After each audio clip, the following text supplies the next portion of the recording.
السلام علیکم۔ آج پیر ہے جون کی 26 تاریخ۔ پاکستان میں سر شام کے 7، بھارت میں 7:30، اور یہاں ہمارے اسٹوڈیوز کی گھڑیوں میں صبح کے 10 بج رہے ہیں۔ وائس آف امریکہ واشنگٹن کی اردو سروس سے میں ہوں خالد حمید، خبروں کے ایک بلٹن کے ساتھ۔ پاکستان کی فوج کے ترجمان میجر جنرل احمد شریف کا کہنا ہے کہ سانحۂ 9 مئی کے واقعات کے بعد فوج نے اندرونی سطح پر تحقیقات مکمل کر لی ہیں اور لیفٹیننٹ جنرل سمیت 3 افسران کو ملازمتوں سے برطرف کر دیا گیا ہے۔ انہوں نے بتایا کہ 3 میجر جنرلز اور 7 بریگیڈیئر سمیت 15 افسران کے خلاف بھی کارروائی کی گئی ہے، جبکہ فوجی عدالتوں میں 102 مبینہ شرپسندوں کا ٹرائل ہو رہا ہے۔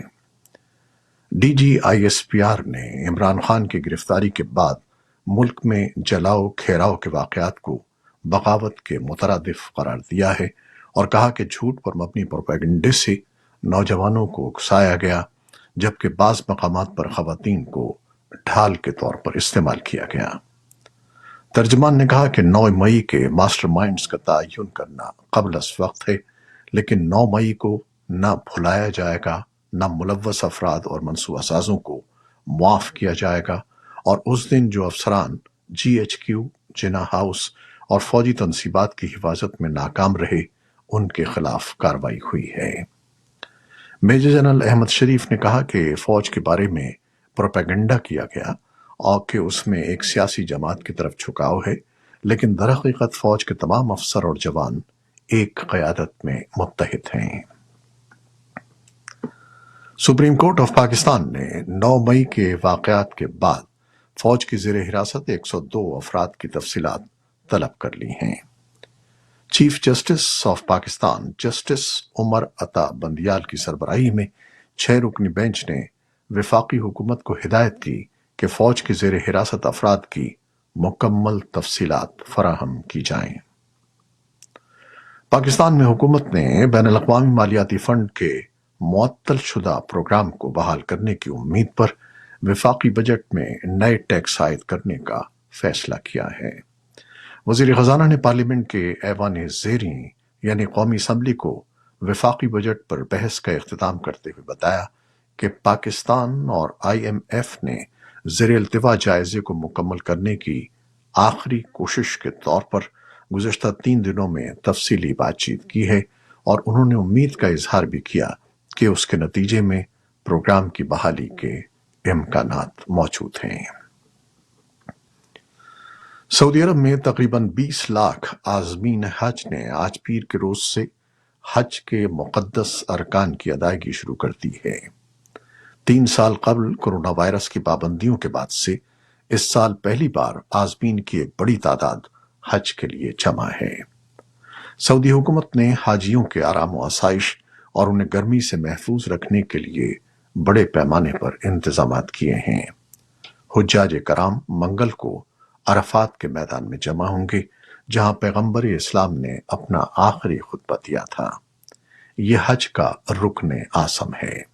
یہاں سے وہ مزدلفہ کا سفر کریں گے اور رات بھر عبادتیں کریں گے اور پھر منا واپس چلے جائیں گے، جہاں وہ شیطان کو کنکر مارنے کا رکن ادا کریں گے اور حج کا اختتام کرتے ہوئے احرام کھول دیں گے۔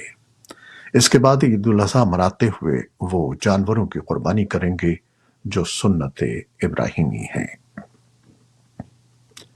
یونیسیف کا کہنا ہے کہ افغانستان میں ایک اندازے کے مطابق ہر 3 میں سے 1 بچہ اسکول نہیں جاتا اور ان میں 60% لڑکیاں ہیں۔ یونیسیف کا کہنا ہے کہ اقوام متحدہ کی اس تنظیم نے سن 2023 میں اب تک 60 لاکھ بچوں میں تعلیم کے لیے معاون مواد تقسیم کیا ہے۔ جنوری سن 2022 میں یونیسیف نے 57 ممالک کو 13,862 اعلیٰ کارکردگی والے خیمے فراہم کیے ہیں، جن میں سے 5,661 افغانستان میں تقسیم کیے گئے ہیں، جو بچوں کے لیے موزوں جگہیں اور کلاس رومز بن گئے ہیں۔ افغان طالبان کے سپریم لیڈر نے دعویٰ کیا ہے کہ ان کی حکومت نے افغانستان میں خواتین کی زندگی میں بہتری کے لیے ضروری اقدامات کیے ہیں۔ افغان طالبان کے سپریم لیڈر ہبت اللہ خنزادہ نے عید الاضحیٰ کی تعطیلات سے قبل عوام کے نام اپنے پیغام میں کہا ہے کہ ان کے دور حکومت میں خواتین کو جبری شادیوں اور دیگر ظالمانہ روایات سے بچانے کے لیے ٹھوس اقدامات کیے گئے ہیں اور ان کے شرعی حقوق کا تحفظ کیا گیا ہے۔ اس بیان سے چند روز قبل ہی اقوام متحدہ نے اپنی ایک رپورٹ میں طالبان حکومت کی جانب سے خواتین پر عائد پابندیوں کے بارے میں اپنی تشویش کا اظہار کیا تھا۔ بھارت کی وزیر خارجہ نرملا سیتا رمن نے بھارت میں اقلیتوں سے متعلق امریکہ کے سابق صدر باراک اوباما کے بیان پر شدید تنقید کی ہے، اور ایسے موقع پر جبکہ وزیر اعظم نریندر مودی امریکہ کے اسٹیٹ وزٹ پر تھے، اس قسم کا بیان دینے پر سوال اٹھایا ہے۔ انہوں نے نئی دہلی میں حکمراں جماعت بی جے پی کے صدر دفتر میں منعقدہ ایک پریس کانفرنس میں کہا کہ اوباما کے دور صدارت میں 6 مسلم ملکوں پر بمباری کی گئی تھی۔ انہوں نے کانگریس پر وزیر اعظم اور ان کی حکومت کے خلاف غیر ممالک میں مہم چلانے کا الزام عائد کیا اور کہا کہ باراک اوباما اس مہم سے متاثر معلوم ہوتے ہیں۔ امریکی کانگریس نے نرملا سیتارمن کے اس الزام کو مسترد کر دیا کہ کانگریس مودی اور ان کی حکومت کو بدنام کرنے کے لیے غیر ملکوں میں مہم چلا رہی ہے۔ سوشل میڈیا میں اس معاملے پر الگ الگ رائے ظاہر کی جا رہی ہے۔ کچھ لوگ اوباما کے بیان کی تائید تو کچھ مخالفت کر رہے ہیں۔ روس میں ویگنر گروپ کی بغاوت کو صدر ولادیمیر پوٹن کے لیے ان کے 2 دہائیوں سے زیادہ اقتدار میں سب سے بڑے چیلنج کے طور پر دیکھا جا رہا ہے۔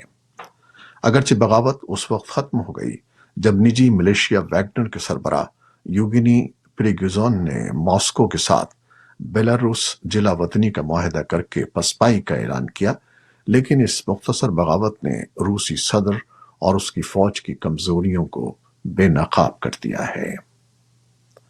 امریکی قیادت نے روس کو کئی دہائیوں میں پیش آنے والے اس بڑے سیکیورٹی چیلنج کا خاموشی سے جائزہ لیا۔ صدر جو بائیڈن اور نائب صدر کملا ہیرس نے ہفتے کو امریکہ کے اعلیٰ حکام سے ملاقاتیں کی، جن میں وزیر دفاع Lloyd Austin, general Mark Milley, director of national intelligence Avril Haines اور سینٹرل انویسٹیگیشن ایجنسی کے ڈائریکٹر ولیم برنز بھی شامل تھے۔ یورپی یونین کے امور خارجہ کے سربراہ جوزف بورریل نے اسے روس کا اندرونی معاملہ قرار دیتے ہوئے تبصرہ کرنے سے گریز کیا۔ ترکیہ کے صدر رجب طیب ایردوان نے ہفتے کو پوٹن سے ٹیلی فون پر رابطہ کیا۔ یوکرین کے صدر ولادیمیر زیلنسکی نے روس میں مسلح بغاوت پر اپنے رد عمل میں کہا کہ اس سے روس کی کمزوریاں عیاں ہو گئی ہیں۔ برطانوی وزیر اعظم رشی سوناک نے روس کی صورتحال کے پیش نظر لندن میں ہنگامی اجلاس طلب کیا۔ روس نے اس مسلح بغاوت کے دوران امریکہ اور اس کے اتحادیوں کو اس معاملے سے پیچھے رہنے کی وارننگ دی تھی۔ یوکرین کی فوج نے کہا ہے کہ اس نے پیر کو روس کے بحر اسود سے فائر کیے گئے 3 کروز میزائل مار گرائے ہیں۔ یوکرینی حکام نے روس کے لانچ کیے گئے 8 میں سے 7 ایرانی ساختہ ڈرونز گرانے کا بھی دعویٰ کیا ہے۔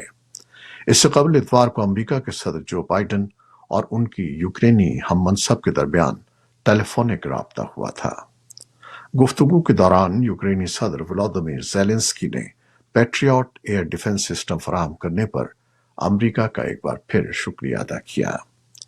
وائٹ ہاؤس کے مطابق یوکرینی ہم منصب سے گفتگو میں صدر بائیڈن نے یوکرین کے لیے دفاعی، فوجی اور انسانی بنیادوں پر مدد جاری رکھنے کا عزم دہرایا۔